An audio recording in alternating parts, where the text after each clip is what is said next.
let me turn it over to you. WG0AT, take it away. Okay. And you should be able to share if you need to. I think it's all set up for that.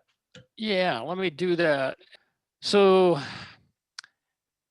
where I live is just north of the Air Force Academy, which is just north of Colorado Springs, about 20 miles.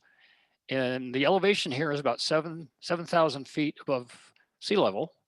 And directly to my west is a mountain that's 9,000 feet. So that's got about 2,000 feet of elevation gain. And it's kind of almost in my backyard. I mean, it takes me 15 minutes to get to my back door to the trailhead by car is about 15 minutes. And before I got started with goats and before I got started with Summits on the Air, I used to, I like building QRP rigs, and it was a great place to go throw a wire in a tree and stir up some activity on the bands and see how it worked. Primarily because it was zero noise level up there, and it was location, location, location, if you will. But then I got interested in. My wife has horses, and I figured, hey, I could have some goats. And that all started with, I was reading a book. I was actually getting ready to retire, and a friend of mine got me into fly fishing. And I was standing on a stream up in one of the Goldwater streams fly fishing. And on the back cast, that is when you flip your fly back and forth to cast forward, on the back cast, I jerked a guy's hat off. And that's when I decided that this fly fishing stuff, it was too crowded for me, especially on, the gold water, as they call it, where everybody likes to go. So I started reading a book about high altitude lake fishing. And about halfway through the book, he mentions that his hiking buddy is a goat. And I thought, wow, I could do that. So I did. And I got rooster goat here on the right from a goat dairy. And both of these guys are what they call yearlings. They're about a year old. And they both were bottle fed, which socializes them. Steve, let me interrupt you real quick. You've got a window on top of a window there. So I don't know if you see it on your screen. It's some kind of build block. Maybe you can reduce it or move it to the side. Yep, wow. There you go. Okay. I don't know how I did that. Anyway, yeah, please, if my audio drops out or if something goes wrong, please raise your hand or jump in and say, hey, we can't hear you. Anyway, what you look for in a pack goat is beefy legs, and you can just tell from looking at Rooster, he's gonna make a good pack goat. Peanut, on the other hand, was being raised as a meat goat, and you can't just get one goat. You got to get at least two because they're herd animals, and they get neurotic if they're by themselves, just like humans. So Peanut was, like I said, being raised as a meat goat, but he came from a herd of 35 goats, and he was pretty sharp pencil in the box, so to speak, even though he was kind of scrawny and skinny. So I started out leading these goats, leading Rooster since he was the alpha goat or dominant over Peanut. And wherever, I'd do daily hikes with them. And they're real easy to train because they are very oriented towards treats. And matter of fact, whenever I'd call them, I might as well just say, hey, you want a treat? And they'd come running. So I spent a lot of time imprinting on them on me, and learned how to effectively become the alpha two-legged goat, so that they followed me wherever I went. And I put obstacles in their in the barn in their pen so that they what they learned how to be very agile on their feet. Actually, goats are very, inherently climbers and have built-in climbing shoes, if you will. Their hooves are soft, or at least the pads of their feet are soft, and they're able to grip on rocks, unlike us clumsy humans. Let's see here. Steve, yeah. There's a window that says no build effect. Is there a way to get rid of that? Yeah, I don't see that here. Let me. Oh, interesting. Okay. Is there? Huh. Okay. Well, I don't want to disrupt your call. I was just wondering if you saw it, you could just get rid of it, but that's okay. How about now? Is it gone? Yeah, I think you did remove it. Go back to your the slideshow now. Okay. That's what's on screen. Oh, okay. You got it. You got it. It's away now. okay. So the slides are a little bit delayed because of the internet, I guess. Anyway, goats, like cats, don't have an affinity for water, but you can train them to get in water, actually, by feeding them in water. I hadn't done that in this particular case, and Peanut was not excited about getting in the water. Funny story, this a similar situation where I had brought one goat across the water at a time, and then I went back to get the other goat, and my buddies, fishing buddies, were standing on the other side. They're laughing their head off, and I said, "What's so funny?" And he said, "Well, your goat followed you back across the river." And I said, "Oh, great." So I grabbed him and took him back over, and I said, "You hang on to him while I go back over and get Peanut Goat." And, we all got across and headed on to our campsite. But I first started, this was probably about 15 years ago when I was doing backpacking field days. And sometimes I would go with a couple buddies, and, having the goats just kind of added another dimension to it. But you'll notice a lot of my gear is hanging up in the tree here, and that's because the goats will get into it if you leave it out, just like a dog would. My rig of choice at that time was an Elcraft KX1, and it played well. The way I transport the boys, by the way, both these goats are male goats. They've been cut or castrated, which makes them more docile, and they don't go through the rutting season, obviously. And they're just, I guess, in a human terms, they're eunuchs, and they're more amiable from the standpoint that they don't get into that buck behavior, if you will. So I had this is a Toyota Tacoma. It was an 03, which is a smaller version than it is today. And I had a camper shell on it that the upper part unfolded into a tent. The goats sleep in the bed of the truck, and I'd sleep up above in the tent.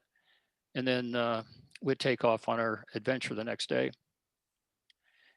Goats are like humans. They can carry about 25% of their body weight. Rooster here on the right, black and white goat, weighed 200 pounds plus. That meant I could load him up with 50 pounds of gear. I mean, that's a lot of gear when you're going backpacking, or a lot of radio equipment. That is good. And Peanut was about 150 pounds.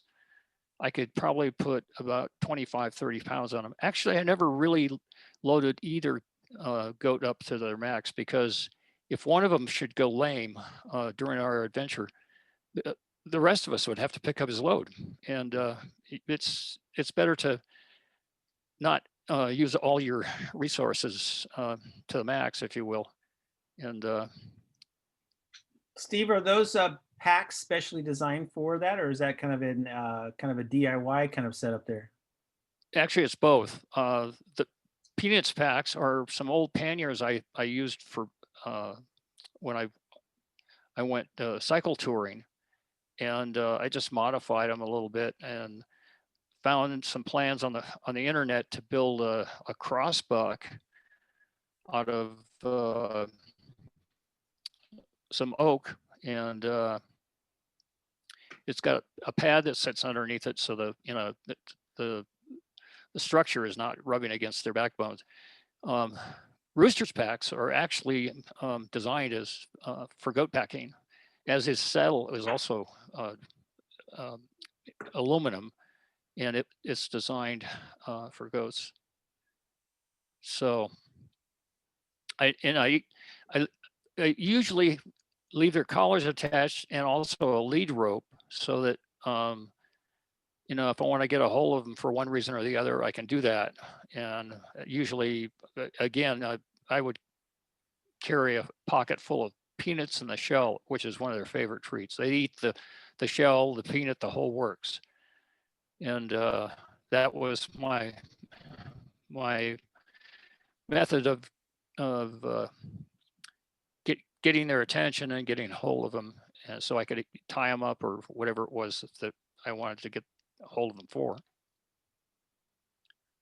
So we would take rest stops every once in a while in the shade. They don't do real good when it gets hot. They're kind of a cool weather animal, you could guess. I mean, with a fur coat like that, the heat can really get to them. So, which is fine. I mean, when we went backpacking, it was usually in the fall or spring, and as opposed to midsummer. And once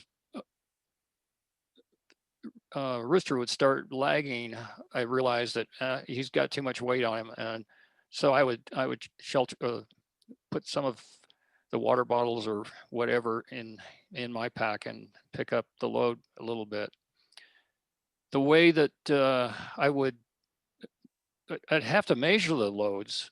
You can't put all the heavy weight on one side and the light stuff on the other side. Obviously, they'd go down the road, go down the trail sideways, and lose balance. Once Rooster laid down, I knew it was, well, okay, it's time to take a lunch break and rest a bit. But we covered quite a few miles. I mean, probably the longest day I did was about 15 miles, and it depended on how far we're going to go in terms of the total trip, and what were the objectives that we were, like, for instance, trying to get to a lake or a stream. I had heard that there was good fishing, and they basically trim the trail. Whenever I'd go into a national forest or even a state forest, I would contact a land manager, or in other words, the ranger in charge of the district, and say, hey, I'm planning a trip. I've got a couple of domestic goats, and they're pack goats. And that always, oh, really? We've been thinking about using pack goats in our, for some of the rangers, because they have to carry chainsaws and all kinds of stuff to get back and do work on some of the trails. And anyway, I said, well, is it okay that I bring them? And he said, well, and then he'd go into the standard spiel of about, you need to camp at least 200 yards away from any water source and bring weed-free hay. And I said, well, my goats are going to be eating your weeds. And he kind of, there would be a pause, and he'd say, oh, okay, well, that's fine. Anyway,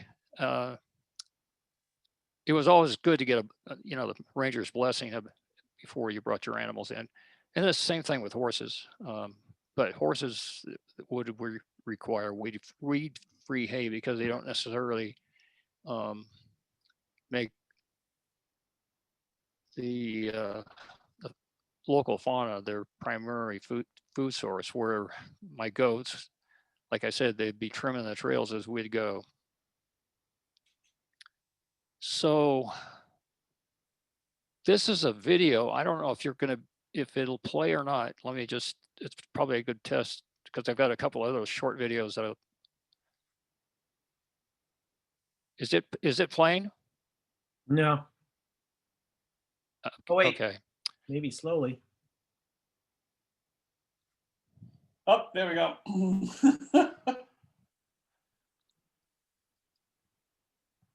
Yeah, very slowly. Eating the paper. Yep. They'll eat like just about anything that's cellulose fiber. There was an old story that goats will eat anything, but that story came from somebody drove by and saw a goat in a trash pile, and they thought the goat was eating the tin can, which they can't digest ferrous materials, obviously. But he was probably eating the label off the can, and that's where that started. So we went backpacking a lot and took radio gear to play radio, in between fishing and making camp and all the stuff you do when you're out there in the wilderness, and being able to take a radio and stay in touch with folks was really fun. I had no problem getting friends to go with because the goats would obviously I'd let my friends use one of the goats, and I'd load up some of my gear on the other goat. One of their favorite items is popcorn, and I'd bring a Jiffy Pop, and we'd make popcorn as the dessert, and the goats would go nuts over it. Typical campsite tarp. The goats slept outside my tent. Although it was a 2-man tent, they would push against it until they felt, maybe because once I climbed in the tent and they couldn't see me, I mean, I guess I assumed that they knew I was in there, they could hear me. But when they would lay down and go to sleep, they would push in the sides of the tent, and it would quickly be a 1-man tent with 2 goats on the outside. This was a story where the nose in the tent came from, No, that was the camel. Oh, that was a camel. Oh, sorry. Yeah. Oh, with the goats, you never want to let a goat in your tent because you'll never get him out. Here I was on the air in the middle of a QSO on 40 meters after breakfast, and all of a sudden this commotion breaks out behind me, and I'm going, okay, guys, not now. And they do this ritual of headbutting, which is kind of a dominance thing, and they play at it just like you're going to see. You may want to turn your volume down. For some reason, this video's the audio is hot. I don't know how to deal with it, but.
So it's constant circus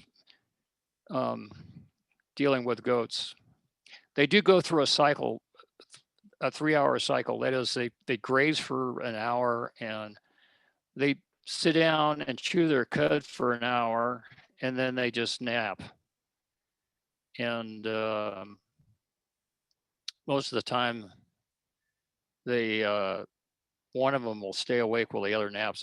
It's the herd thing, you know, keeping, just like horses, keeping one eye open for watching out for the predators, so to speak.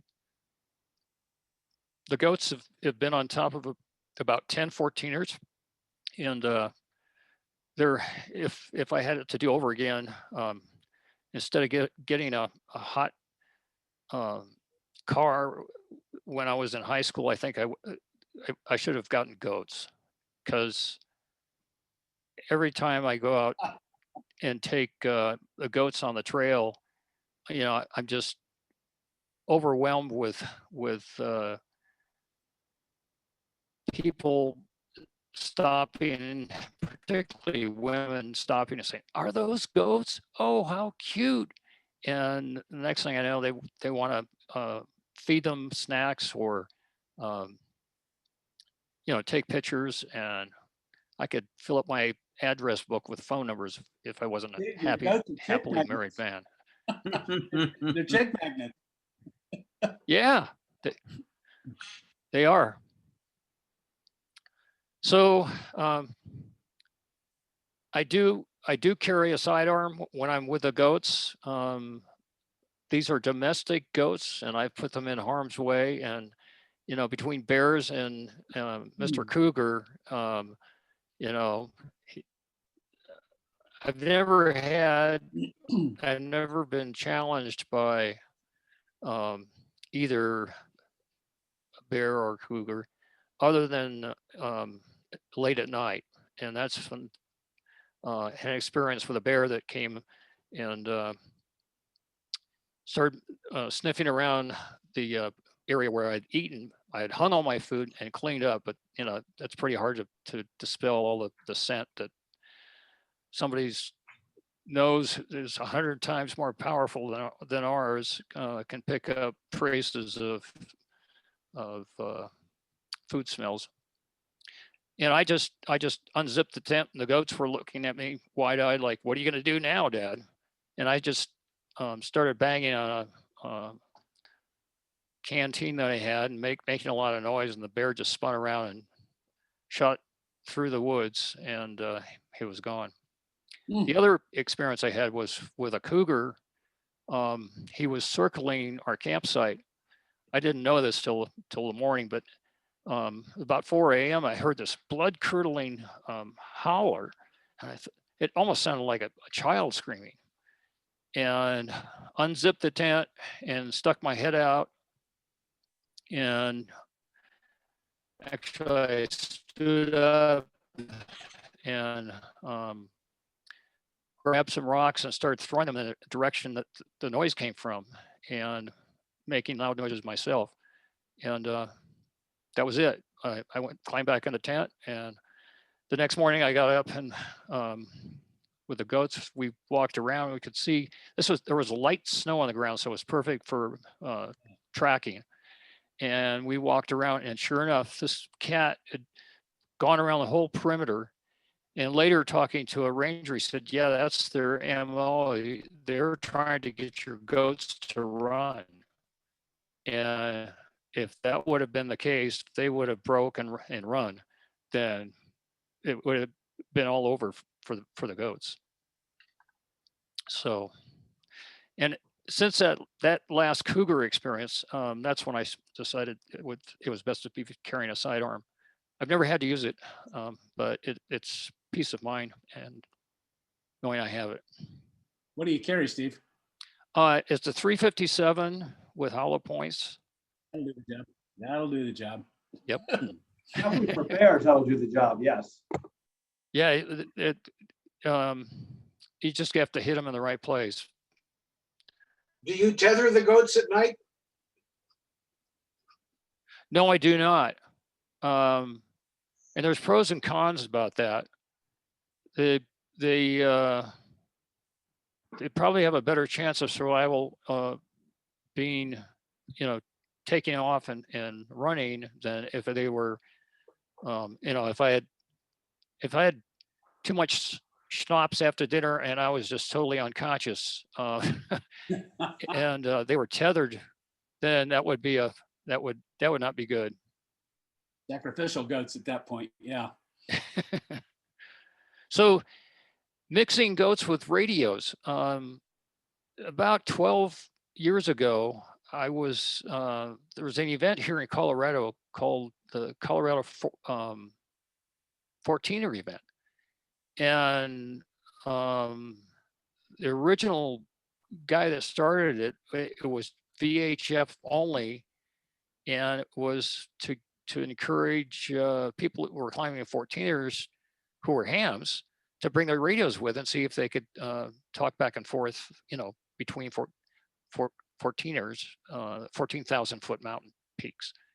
And so my friend Guy, N7UN, said, hey, we could do that with HF and get a special event call sign and, publicize it and do a QSL card with the goats on it and all that. And so we did, and we probably made, 50 or 60 QSOs, which is pretty good for, an event the first time around. And then years following it, there was more activity and more people got on HF. So we drug up a K2 and a telescopic mast and put up a dipole that was tapped for the different bands. We would lower it and add the links to it, or untap the link and, switch to the band of choice. A lot of fun. And this was before Summits on the Air got started. Mm. So later on, we again, I spent a lot of time on Mount Herman just playing radio and testing out my camping gear. For some strange reason, I got into hammocks, but decided that sleeping like a banana was not my favorite thing to do. And now they've got hammocks for side sleepers that are pretty much, you can almost lay flat in them. But I discovered the big disadvantage was, one, that when you leave the ground is basically 55 degrees, and with a tent, a standard thermarest pad is pretty much all you need to insulate you from the ground. In a hammock, you're at air temperature, and when it drops down to 20 degrees outside, now you've got to insulate yourself for that 20 degrees, and there's a lot more involved in trying to stay warm in a hammock. Jungle hammock is great when you're in Costa Rica in the jungle and it's 75 degrees or something. Plus the goats got underneath it, and that's where they slept. It was right underneath me. So when they stood up to go water the bush, they would bump me and wake me up, and I didn't like that. So I went back to tents. So what got me started in dragging radios to mountaintops, W7OI and his team, I stumbled across this photo of them on Mount Adams, and this was in 1967. They did field day with a radio that Wes Hayward built. I think he was a double E that worked at Tektronix, and anyway, he designed and built this radio receiver using ARC5 tuning capacitor and mechanism. And then he built a little 5-watt crystal controlled transmitter for it. They hauled this thing up Mount Adams along with the motorcycle battery and ran field day. And I just thought that was the coolest thing. And I thought I could do that. And just a side note, the mast sticking on the top of this cabin is the same mast that they attached their pole to for their dipole. You can see the coax coming down here. And they're basically sitting on top of this cabin, which was covered with snow. And it was, I guess, several years later when they hiked up there that they saw this cabin, thought, oh my gosh, we were sitting on that thing. And it was covered with 12 feet of snow. Anyway, moving on, Wes published in QST his Mountaineer, which is a greatly reduced size version of that radio I showed you earlier, and built-in paddle or key for it. And then he came out later with a micro Mountaineer in '73, and it was a few years later that I got a hold of the PC board and I built it up and started taking that out on my adventures, so to speak. Fast forward, this is K7PX. His name is also Steve, and he's my hiking buddy. And here we're using obviously a KX2 to an end-fed long wire that stretches across the summit and attaches to a mast that's sticking up out of the pine trees there. And this is, it's our favorite radio of choice. Although I still get a kick out of using little QRP radios that I've built. It's something like, you can use a Bic lighter to start a fire, or you can rub two sticks together. And there's something much more romantic about rubbing two sticks together. It's, That's a great analogy, Steve. Steve, yeah. I really like the leg bolt So, you have there. and there's, yeah, it's just a piece of door skin, or what they used to make puzzles out of, but it's called Luan plywood. It's thin, it's lightweight, it's easy to shape and cut. And I think his daughter's a nurse, and she gave him a tourniquet to use for to hold it down. I use a strap that has Velcro on it, and works just fine. As long as it's not too tight. Yeah, but I still have a whole arsenal of Steve Weber's rigs and rock mites and other various sundries. The SST, which was actually Wayne Burdock of Elecraft, designed that radio. That's the one up here on the upper right, and it's full QSK. It's SST came from Super Simple transceiver, and it's one band, and it just on receive it just sips. I don't know, it's 15 or 20 milliamps, so you can run the thing all day on a very small battery. And then there's, like I said, Steve Weber, KD1JV came out with the ATS series, and then got into the Mountain Topper 2 and 3. And I've just had a lot of fun playing with these radios. One of the things I learned to successful summits on the air and not arrive on the mountain, when you've got all these parts and pieces, it's really easy to leave one of those parts and pieces at home, and it's a showstopper. I mean, if you don't have the cable that connects the paddles to your radio, well, you can MacGyver something, but it's a lot better if you got all the parts and pieces. So what I typically would do, set up in the backyard and make a contact, antenna, the whole works. And then I would pack it. and then put it in my pack and put my pack in the car so I wouldn't wind up with anything missing. Stupid proofing. Good idea. So then I got into making paddles out of, I forget the name of the paddle that the guys up in Michigan came up with. But being a graphic designer, I like to make my own labels, and you know,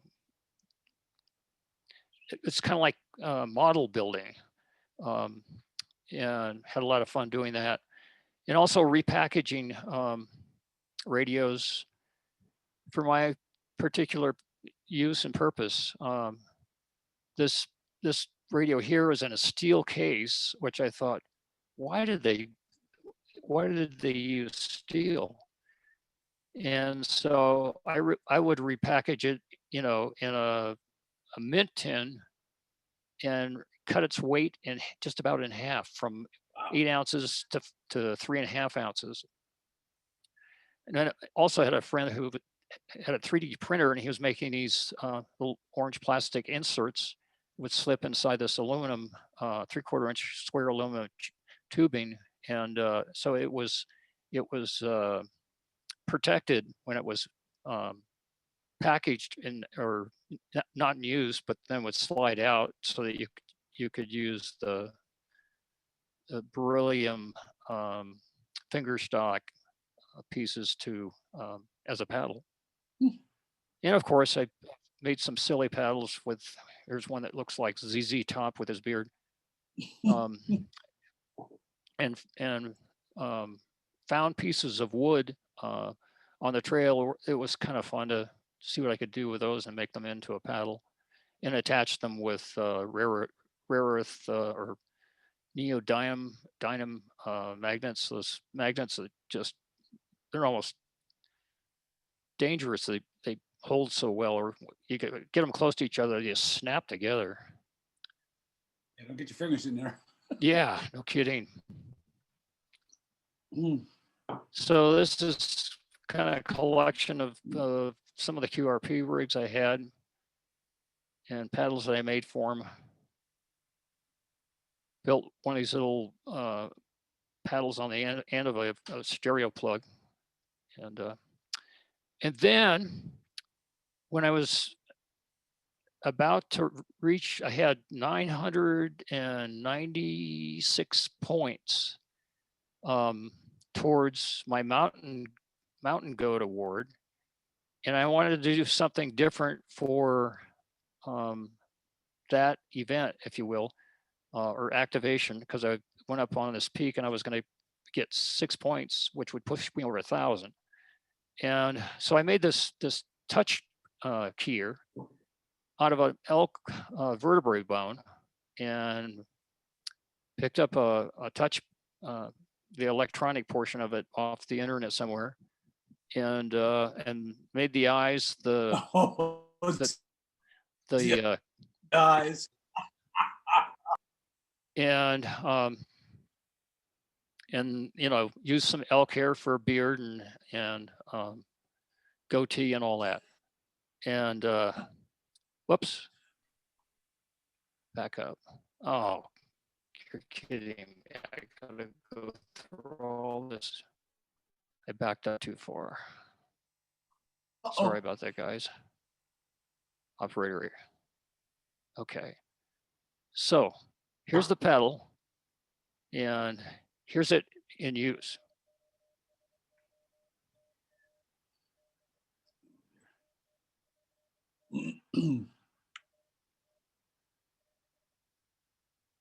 I hope that video played for you. Unfortunately not, but I can imagine it. It looks really great.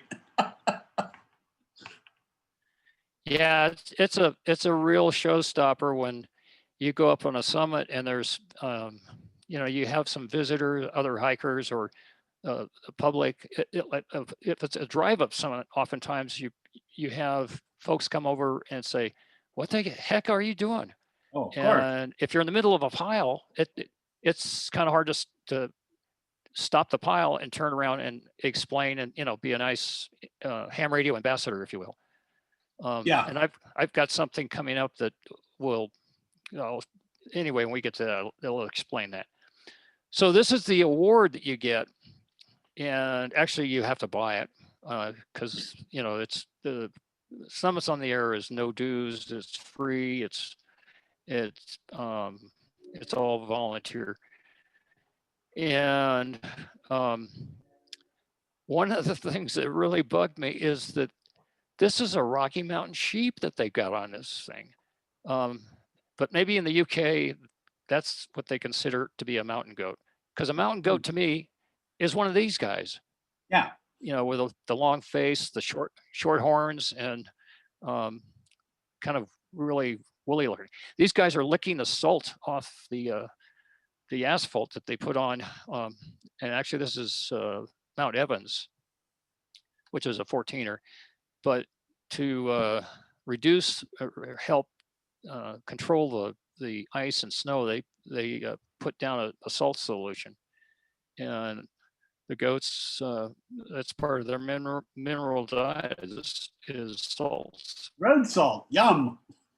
So, yeah. So when you go to a drive up, and this happens to be Mount Evans, which is one of the summits you can drive up to, you actually have to hike up another 300 vertical feet to get to the very tip top of it. And this is a high point peak, which is about 10 points. And in the wintertime, there's bonus points, an additional 3 points, but it's closed in the wintertime. So it would be a long hike. But my buddy and I, we try and avoid the public. And so we go off one side of the peak or the other, and that's where we typically operate from. But sooner or later, somebody's going to come wandering over and saying, "What the heck are you guys doing?" And that's where I put together this little postcard thing that says, "Hey, so what am I doing? Hi, my name's Steve Galchutt, and my FCC call sign is, in other words, I'm an official ham radio operator.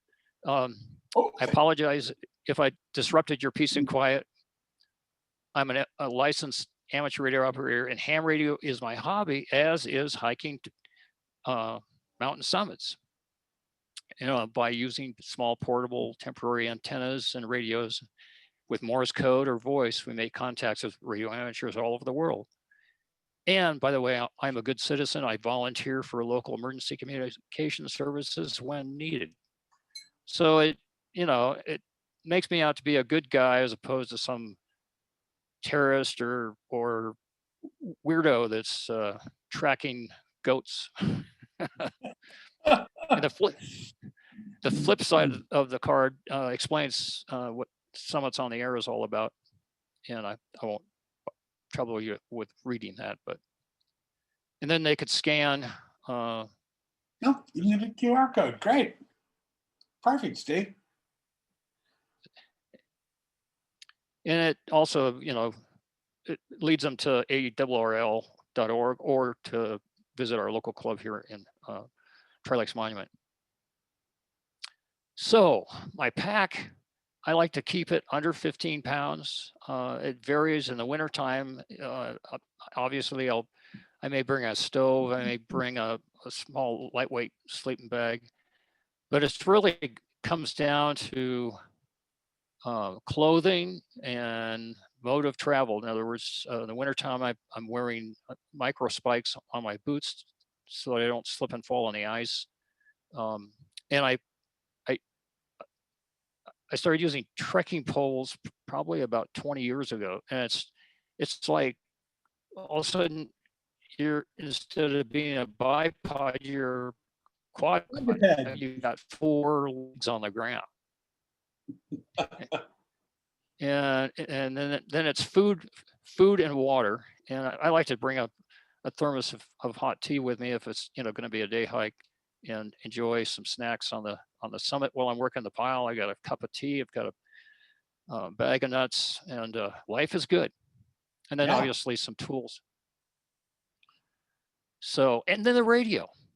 And my Oh, yeah. radio, my radio kit typically is under a pound, and with just running 5 watts for this little radio. There's a guy in France that justifies his whole $10,000 station by the fact, he's running a kilowatt and has a high-end receiver, and he's got a 3 or 4 element stepper up at 60 feet. And he's only a mile or 2 back from saltwater. He's close to the coastline. Nice. But he knocks my ears off. And he always gives me a 599. Of course, he's a DX contester, and they all give each other 599 all the time. Automatic. But anyway, so I've got the radio, the little paddles, and I use a shower cap as a rain cap from the dollar store. You get a dozen of them for $1, and it works great. It not in heavy downpours, but it's thin enough that I can still operate the paddle. I can still operate the push buttons on the radio and change frequencies or turn on the RID or whatever. Steve, is that a LiPo battery? Yes, it is. I always find those to discharge real quick. I guess that 600, is that milliamp, works really well? It does. Oh, good. And I've had one of these guys just doesn't want to give up. I've had it for probably 8 years now. I usually write the date on the back of them. Always date your batteries. Exactly. And I wouldn't be as successful if I didn't have a MacGyver kit. So what's in my MacGyver kit? Tie straps, twist wire nuts, paper and pencil. Gotta have those paper clips. and a Bic lighter with some solder in case I want to, resolder something. Extra wire, multi-tool, and my duct tape and electrical tape are actually wrapped around my trekking poles, because usually when I need tape, I need it now. Yeah. I don't want to go digging for it, and it's really handy right there on my trekking pole. I just pull out a piece and rip it off. Radio Shack had these little fold up tiny VOM meters years ago, and I managed to snag one of those. The cork is for, I in my brim of my hat, I carry a liter of a fishing line, fly fishing line leader, and a couple of flies in my hat in case if I was stranded out somewhere, or if the fishing was good, I can make a makeshift pole out of my trekking pole, the fishing pole, so to speak. Dip a line. So after hours of dragging your knuckles, hiking up a mountain in Neanderthal caveman mode, when you get to the summit, all of a sudden you switch into high-tech mode and use technology, everything from your cell phone to your HT, and rather than sit on snow or ice, I like to bring, some kind of sit pad, because it's like I said, you get totally focused on the pileup, and the next thing you know, you realize, wow, I've been sitting on this cold rock for an hour, and it's really good to have some insulation. Yeah. Yeah. So, dipoles are really a great antenna. They're underrated as far as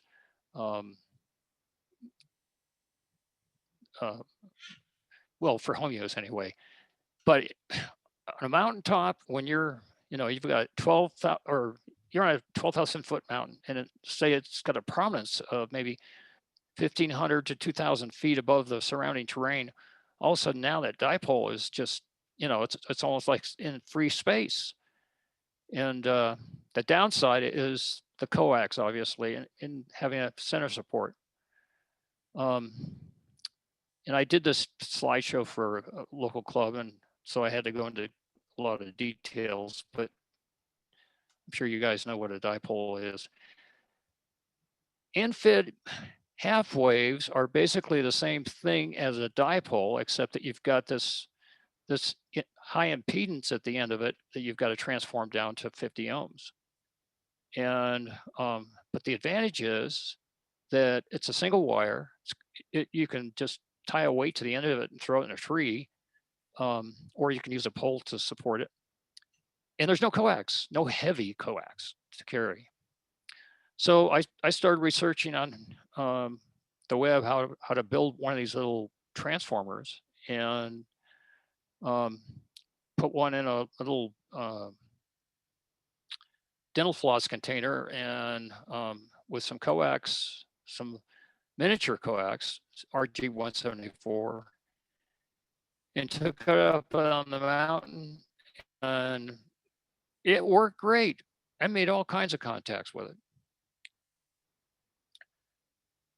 And this was probably about 10 years ago, and there's now a plethora of information and how-to and discussion groups and all of that. Matter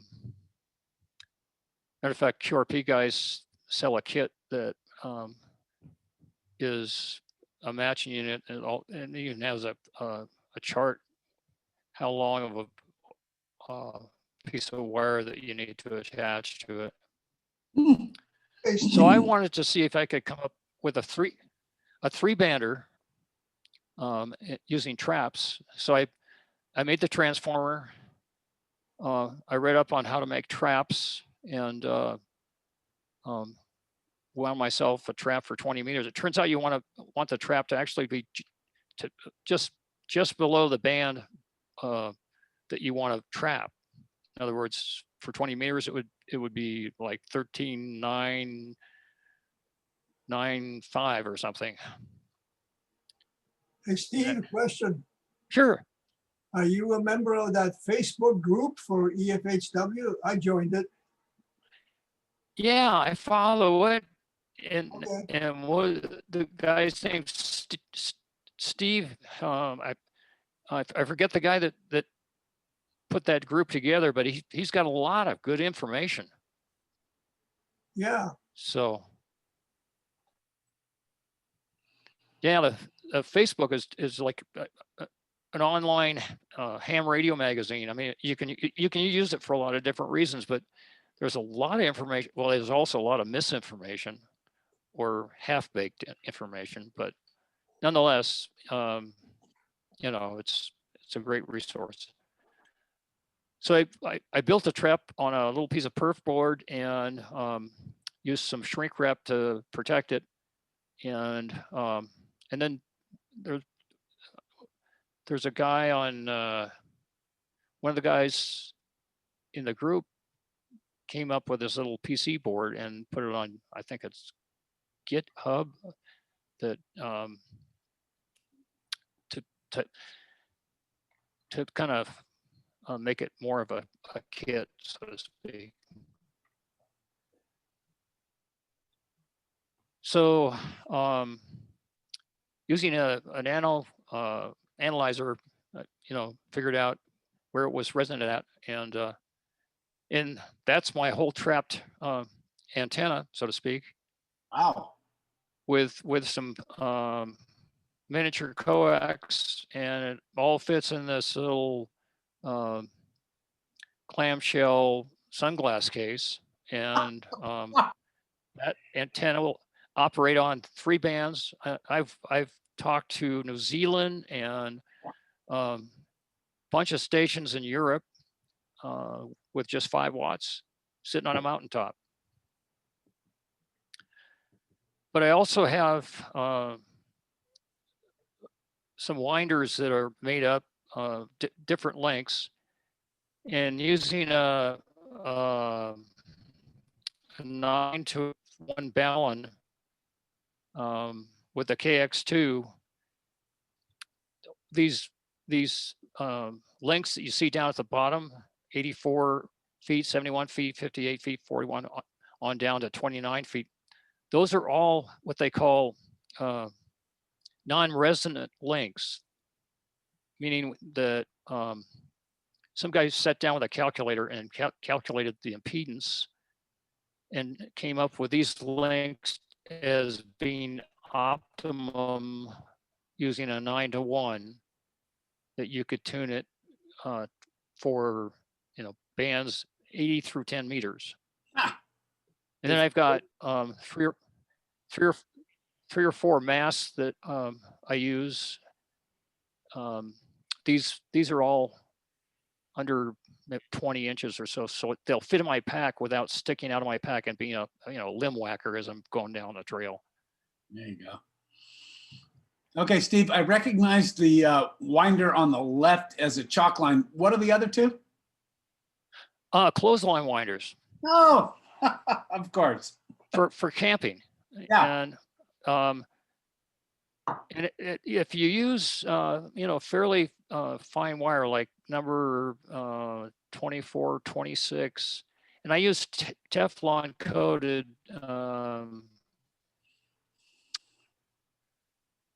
twisted stainless steel. Really? Copper. And the reason I use a Teflon insulation is it just really slips over limbs and branches and bushes. Matter of fact, it's hard to get the hold of the end of it. The main problem I had was trying to get the wire attached to the end of the wire, and I found that drilling a small hole in the spool that enabled me to get the end of the wire, so to speak.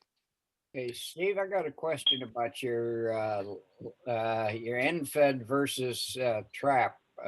When you get, have you had any comparison between the two, an end fed with a tuner and the end fed with traps? Yes and no. Nothing that's really scientific. I probably that would be a good test, is to go up and, for example, on Mount Herman, which I've already been in. One of the rules for SOTA for the activators is that you only get points for that peak once in a calendar year. So if you go back to it a second time, you don't get points.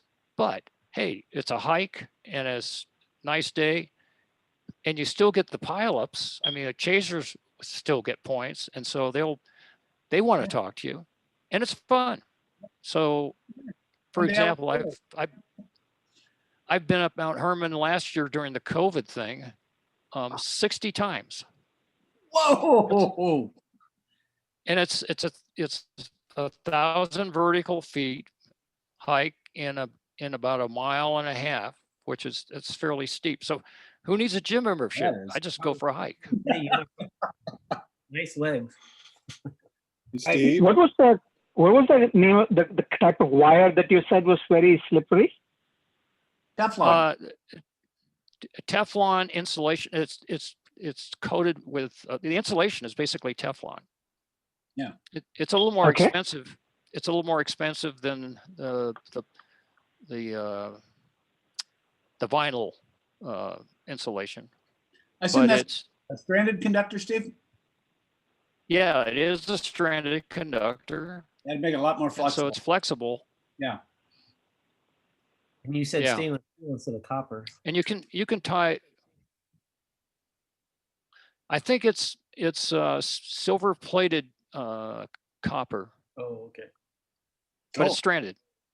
Solders well then. Very nice. I've been using China hookup wire for that same reason, but this is even better. It's thicker. Teflon cannot be used on top of bare copper wire. It's got to be silver plated. Yeah. Yeah, the silver plating is very conductive. So Mine's even as striped. RF wise. Okay. Steve, have you considered putting a 2-meter 440 antenna on the GOAT pack frame and operating GOAT mobile? Thank you, You know, Clark. on one trip, the goats cut a switchback on me. You know, they stopped and they watched me go down these switchbacks. And so they decided, well, heck, That's walking in the Z pattern, following me, we'll just go straight downhill. And so they did. But I didn't notice, or I wasn't paying attention. Well, they cut a switch in front of me and got ahead of me. And I looked back and thought, where are the goats? Where the heck are they? So I went running uphill looking for them. No. And it was at that point I thought, man, if I had, I've got this APRS handy talkie, There you go. HT, I'll put beacons on them, and I could know in a flash by looking at my radio and saying, there's a beacon, and it gives you a direction and a range, and a lat long, and I would have immediately known they're way ahead of me now.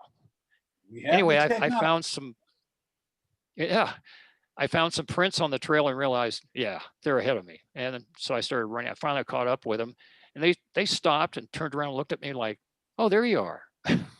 Where you been, Dad? Yeah, where you been? Clark, your goat mobile would have to be a Pontiac. Oh, come on. How far ahead did they get? Do they not stop themselves if they get too far ahead? For some reason, they must have thought I was ahead of them and they were following me or something. We were both confused and both glad that we found each other and got back to the campsite. How long were these switchbacks? So sometimes your antenna, they're probably maybe 30, 40 yards in length, and it was forest, Yeah, okay. So yeah. You couldn't see who, once you you lose made sight the of turn. Yeah. So sometimes your antenna is actually lower than you are. This is a summit south of, just south of I-70, and that's the Eisenhower Tunnel there that goes through the Continental Divide. And Snicktow is the name of this peak. It's right at 13,000 feet. And Steve, my hiking buddy, is putting up his mast and end-fed wire. Sometimes we fly the SOTA flag, sometimes we don't. If we're trying to be incognito, then we won't mess with the SOTA flag. But Sneaky Pete. Anyway, here's Steve.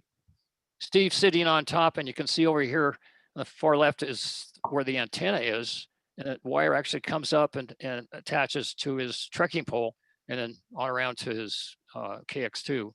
And he's using an umbrella here to keep the sun off the radio, because there's the atmosphere is really thin up here, and the sun is just brutal. I mean, it will heat up a piece of black metal in no time, and so hot you won't be able to touch it. Wonderful. So I'm sorry.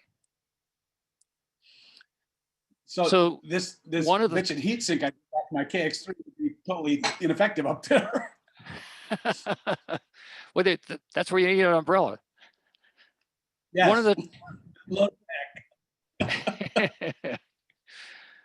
one of the things that happens with SOTA or Summits on the Air is you burn calories and getting to a mountaintop, and sometimes you sweat, and sometimes there's no problem staying warm unless it's really cold and windy. And when you get to the mountaintop, all of a sudden you're going to go into sedentary mode and you'll be sitting for a long time. And if you're, not careful, next thing you know, you'll be hypothermic. So staying warm and dry is a good plan. The English have this thing called a bothy. I think it means a temporary quarters for the grounds people, but basically it's like a big plastic bag. It doesn't breathe. Although there is breathing tube or a breathing valve that'll let air in and out, but you can just lift the side of it. And these things, they aren't very expensive. They're somewhere around 13, 14 ounces, but it makes for a great ham shack. I've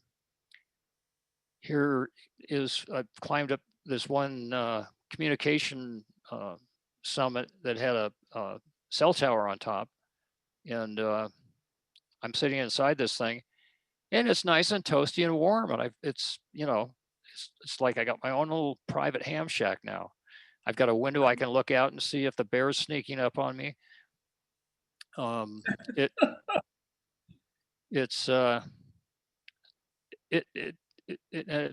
of fact, it gets so warm that you start taking layers off, or you can lift up the side and get some fresh air.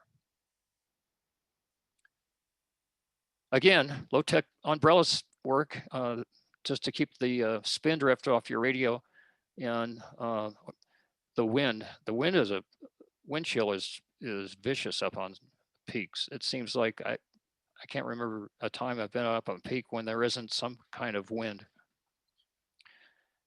And tarps also work great. This happens to be a poncho / tent / tarp, multi-purposed. And sometimes the show has to go on. Here's my friend Steve, got a pile going on 20 meters, and a little spring shower just moved right in on him. He snapped the little Lexan cover over his KX2 and continued to log, and it pulled up his coat over his head, so he didn't get too drenched. What do you guys log with primarily, Steve? My buddy, he uses the old Russian space pen. In other words, a pencil. Yep. And paper or a little notebook. And I record all my sessions on my cell phone. Had that fail.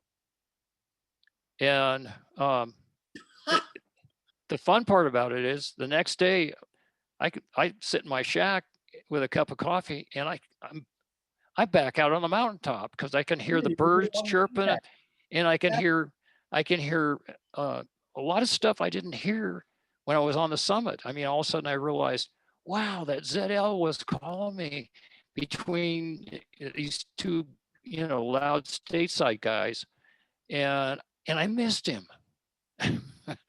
So it's a lot of fun. So you do that I relive the. Pardon me? Do you do that instead of logging, and then you log later from the recording? Yeah, I log later from the recording, or sometimes my radio in my car, my FM radio's got auxiliary inputs. Sometimes I'll just jack it in while I'm driving home and list all the stations that I talk to, and then by the time I get home, I can almost do my logbook from memory. But that's excellent. What a great idea. So you don't have to mess around with writing things down or stopping to record anything. You just go. Yeah. And I make sure that the recording is, and I use the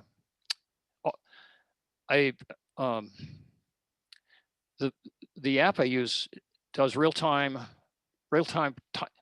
timestamps, so that the recording, all I have to do is look up at the top of the recording, and it's got the stamp of what time that is when that ZL called me, and so I'm just writing down call signs and time and signal reports if I want to put.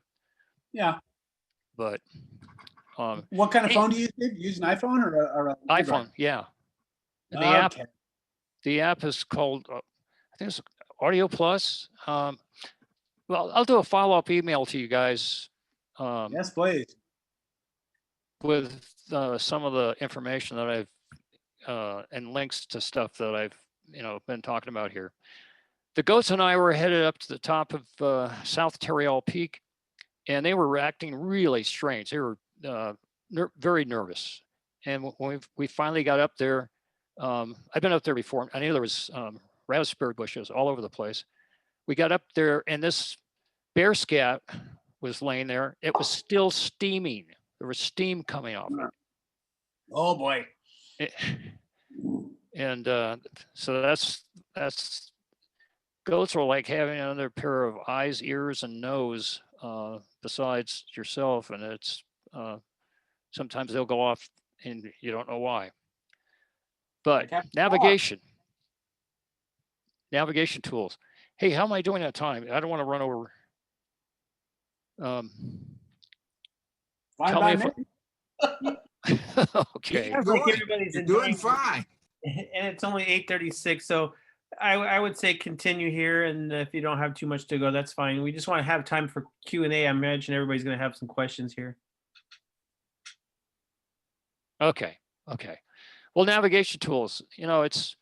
It's great to have a GPS smartphone app, which is what I use. But I also carry the good old map and compass. And then, when you're, if you pay attention at all, where the sun's coming up, every once in a while, look behind you and kind of pick out a landmark or something. It's good to have more than one means of figuring out where you are and where you're going, what it comes down to. So this is the app that I use, which is Topo Maps, I guess it's called. Yeah, I'll send a link to it. Use that for. And I can overlay.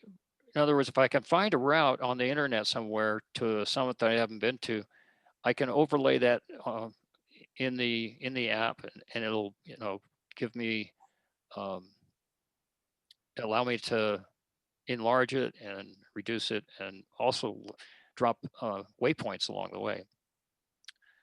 So it's particularly important when visibility gets to the point where the cloud comes down, settles in on top of the mountain, and you want to see where you're going. I mean, one misstep here and you'd be 1,000 feet over the side.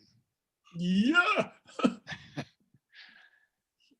So, and it's also important to know, where you park the car. Yes, indeed.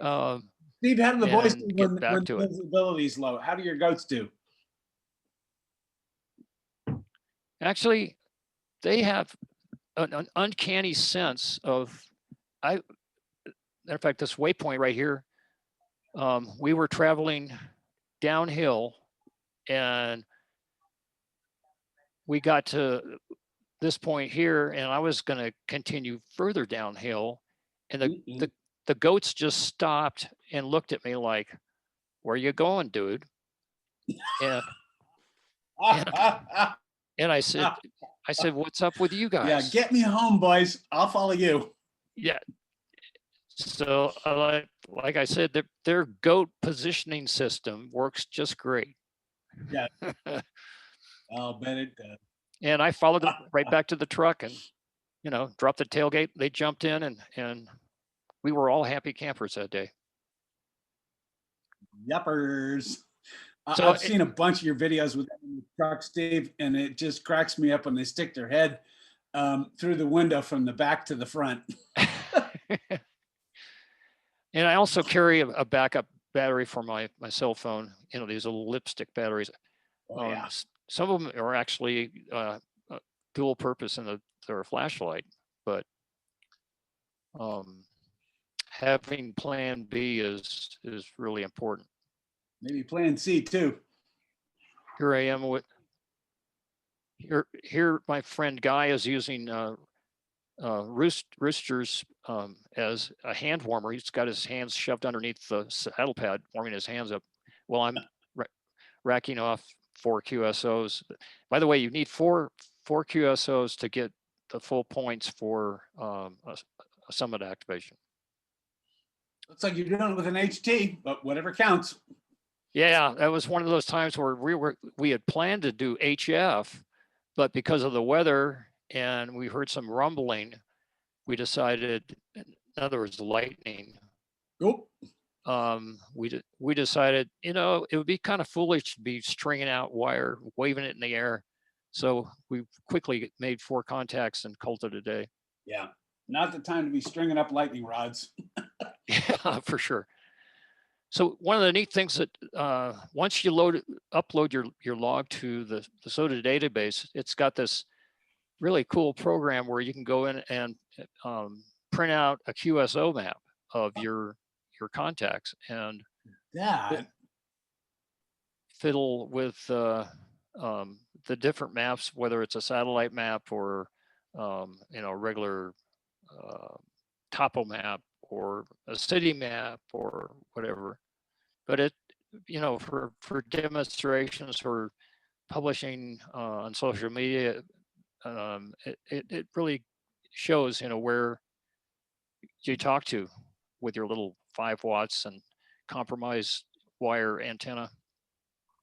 Looks like you had a So pretty this good last day. year,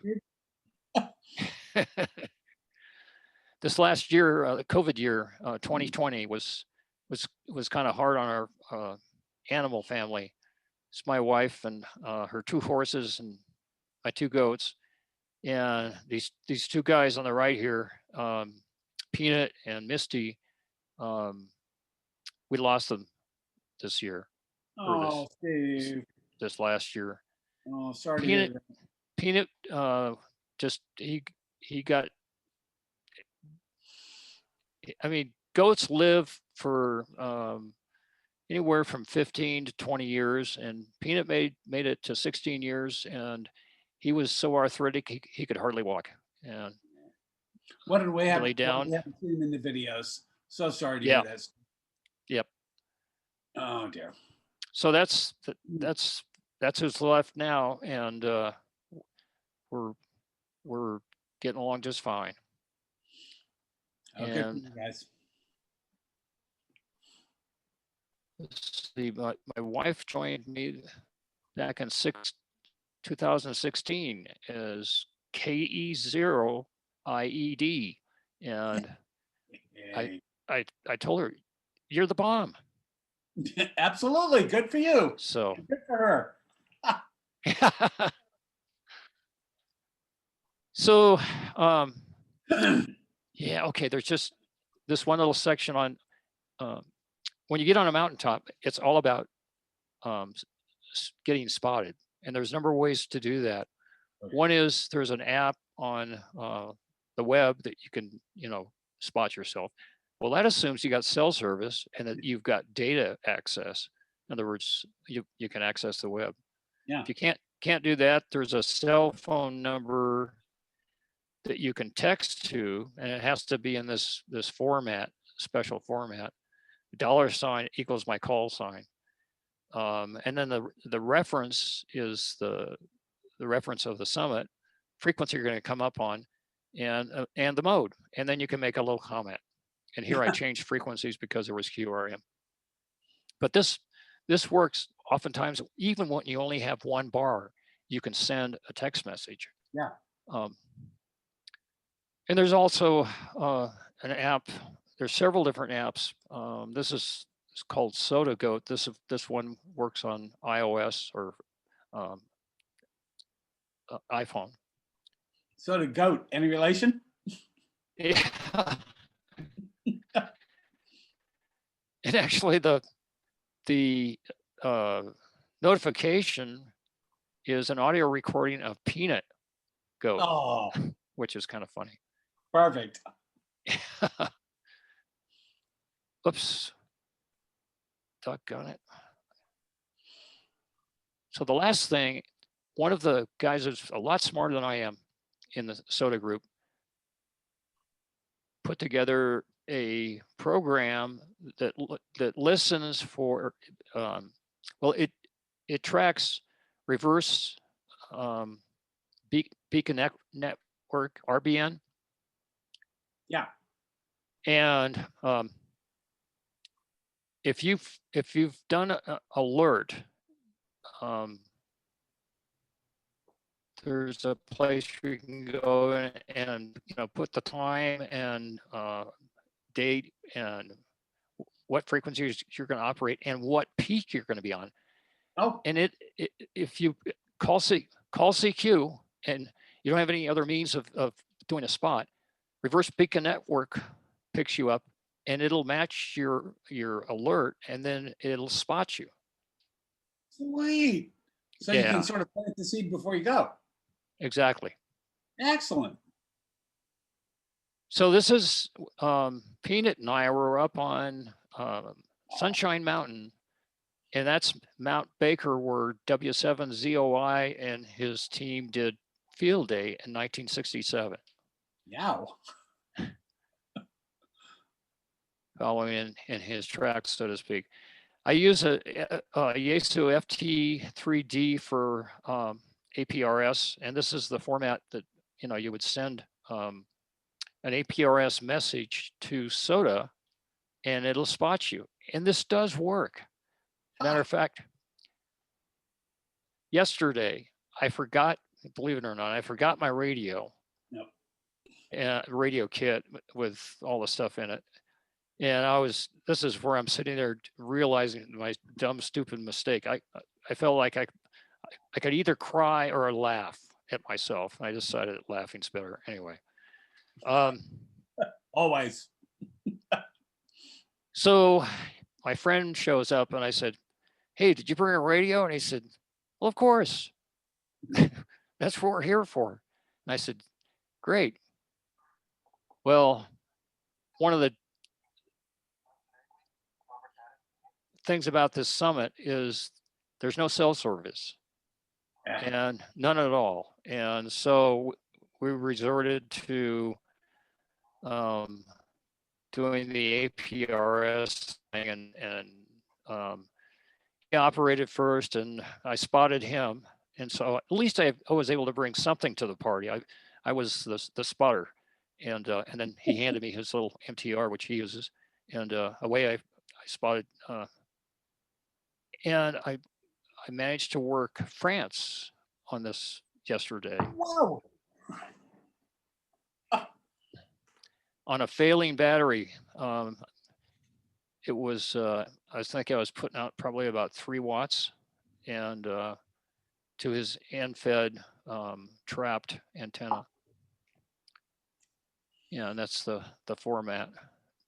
Amazing. One of the things I love about SOTA is the fact that it gets you, it's gotten me into parts of Colorado I would have never gone to. And I see stuff, if we don't see a herd of elk or a squirrel or rabbits or deer, something's wrong with the day because there's always some wildlife out there. And the other advantage of APRS is that it drops breadcrumbs on a Google map that my wife can see or at least see where my radio is and that I'm not off in a saloon somewhere.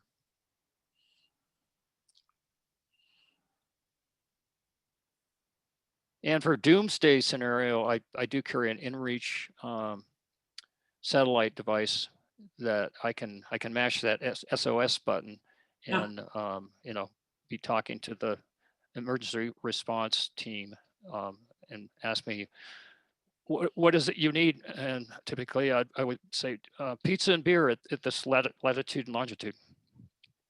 Yeah, do you deliver? Yeah. But I also use it to send a message to my wife, to her cell phone that says, "Hey, we're on the summit, having a great time. All is good." Yeah. And same thing when I get back to the trailhead and get in the truck. Yeah, you know, it's another message say we're back to trailhead in the truck, heading home. There you go. That's And what we then- used to call well baby visits or well baby messages. Right.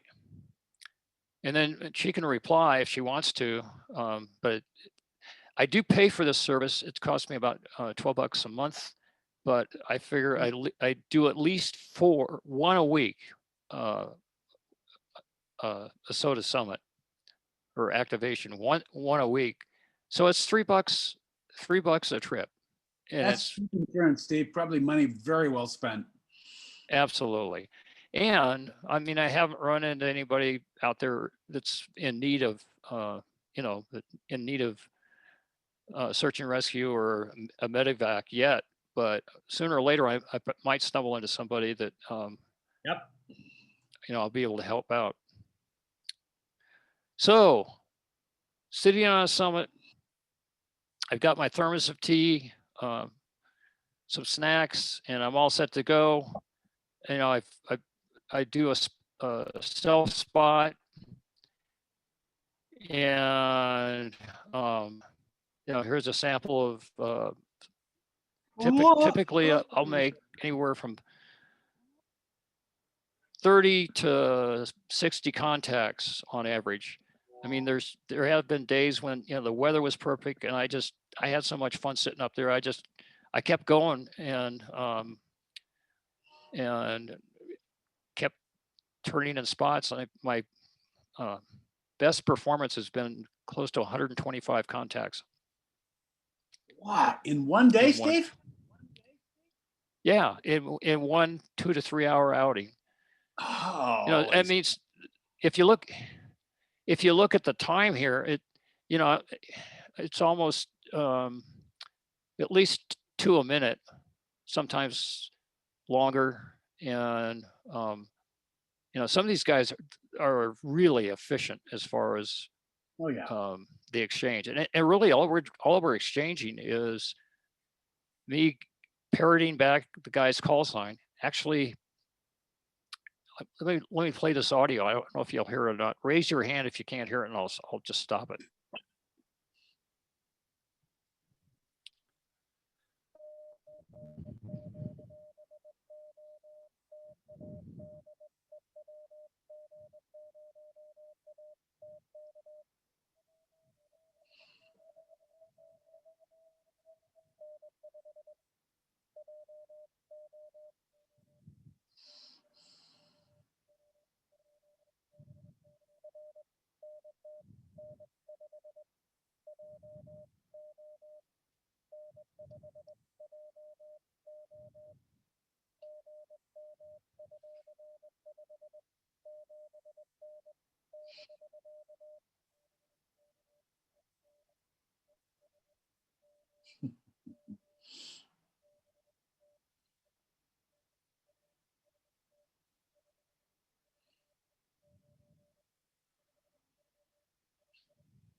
So he went on to give, his name and QTH, which is unusual. Most of the time, they'll just give me a report and say, "Good luck, 73s," and it's back to me.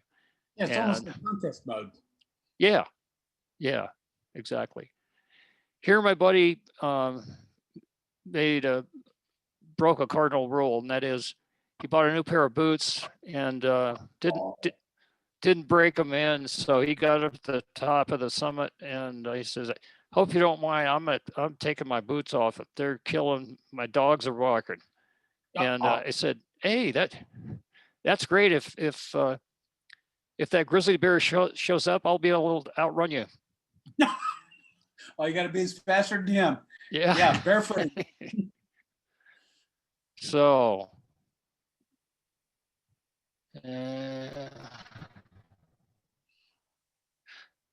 Yeah, this is a funny story. Peanut goat. Try to make this quick. We're on top of a summit, and I pulled out my peanut butter sandwich, peanut butter and jam sandwich, and Peanut leans over and says, "Hey, that's my lunch." And I said, "Pardon me?" I said, "It's my lunch, friend." And so this little cirque we were sitting in is a pile of rocks. It's kind of shaped in a U shape, and it helps get the wind off you. It's a place to get out of the wind and sort of sit and, and kind of collect your thoughts and eat lunch, whatever. And so he goes back to standing on the edge of that and decides to let loose with a urine stream. And the wind is blowing, and it blows over onto us. My buddy says, "Hey, your goat's peeing on us." I said, "No, he's not." Well, anyway, after the sandwich got soaked in urine, I said, "Here, Peanut, it is your lunch." Take it over there. Oh Lord. And sometimes, you forget stuff. My buddy, he had a K1 that he used when we first started in hiking together, and that he had built himself. And but on this particular trip, he somehow forgot his little binding post, and so it's a pair of hemostats. Yeah. Okay. Any port in the storm. Yep. And like I said, the cool thing about Summits on the Air, it gets you to places that I would have never gone, and some sites that you sit there and by the way, we team operate. In other words, because our setups are so close to each other, we discovered that, if we both operate at the same time, the phase noise is just going to wipe each other's receivers out. Ram each other to death. And so, one guy will operate and the other guy will eat lunch or sit and listen. I mean, it's fun to listen to the other guy operating, because you'll hear stations and he'll turn to me and say, "Hey, what's his name?" And I'll say, "It's George." Another pair of ears, always handy. So my friend in Texas plays in a band, and also writes poems and stories and stuff. And when Rooster passed away, he wrote this song or poem for Rooster. "Hold out your hand in the nothing that's there. All the world's voices are filling the air, making from many lands one. Reach for a signal, see who it might bring. Actors or astronauts, children, a king. Daring adventure about anything. It's all ham radio. Let your voice spring out to the world. Your soul did bring. Thanks, Rooster. We love you. SK." Oh, that's nice. So the questions. Steve, first question I had is in the beginning when you were talking about how the goats like to be their pack animals, is there any thought of getting Peanut another mate, or is it just too kind of late in the years for him to get acclimated to a new one? Yeah, so I learned a lot about goats and just animal behavior in general, because I got both of them about the same time. They were about the same age, and they were roommates for the whole 10 years or more that they were with me, and they were buddies. I mean, when they would lay down to go to sleep, they'd cuddle up next to each other, and one of them would keep one eye open while the other one would snooze. But I later Matter of fact, when Rooster passed away, I got Boo Goat here that you see on screen right now. And I got him when he was about 3 or 4 years old. Well, he's full of himself. I mean,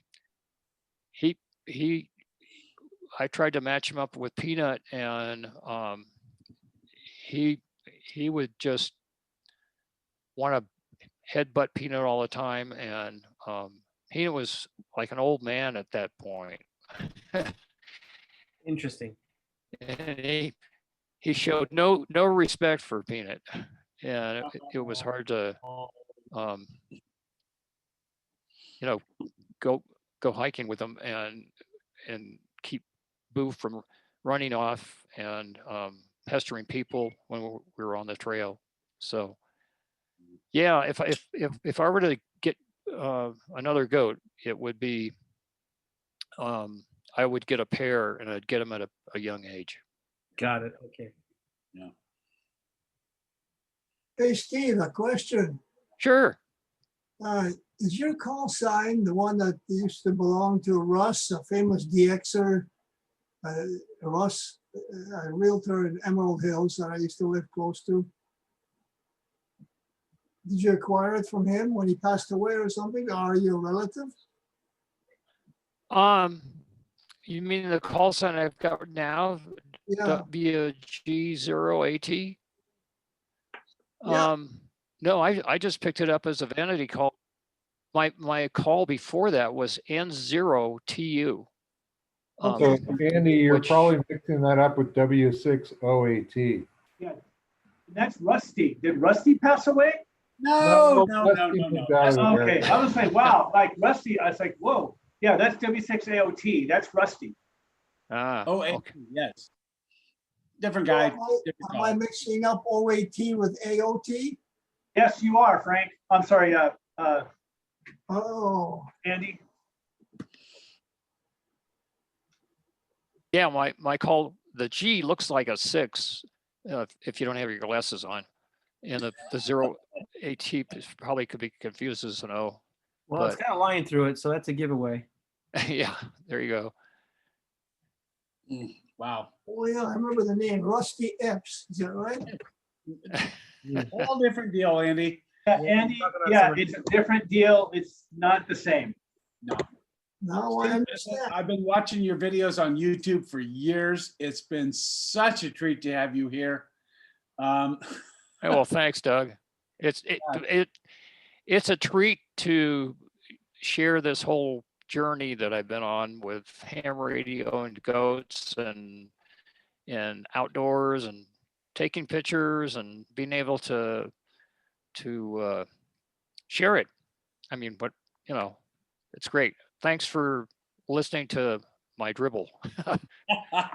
We'd love to have you back anytime, Steve. Thanks for coming.